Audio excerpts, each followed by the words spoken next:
hii kwa dhati ya moyo wangu kuwapongeza sana uongozi wa TANESCO chini ya MD Twange, management nzima na watumishi wote 12,000. Sina mashaka ya kwamba tutafikia malengo ambayo tumejiwekea wenyewe. Mimi pamoja na mwenzangu naibu waziri hatujaja na mtu yoyote kichwani mwetu. Timu tunaoikuta ndio timu yetu.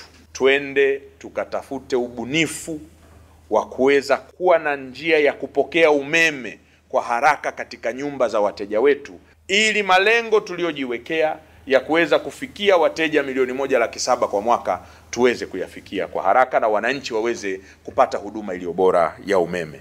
Nisisitize, usimamizi wa miradi inaisha kwa wakati kwa kuzingatia mikataba.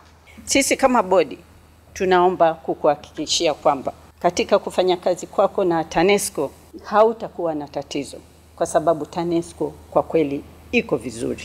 Serikali imesomesha wataalamu wa kutumainiwa, maana tumepata bahati ya kutembea kwenye vituo mbalimbali, wanafanya kazi kwa uzalendo wa hali ya juu. Na tuna mifumo rasmi ya kufuatilia kujua lalamiko lililoletwa na mteja limefanyiwa kazi au halijafanyiwa kazi na limefanyiwa kazi kwa muda gani. Uwepo wa TANESCO pia uhalali wa wananchi kuona kweli tupo na tunawatumikia. Na tunaendelea vizuri mheshimiwa, na kwenye eneo hili ukipata nafasi tutakupeleka ukaone namna ambavyo kazi zinaendelea hapo.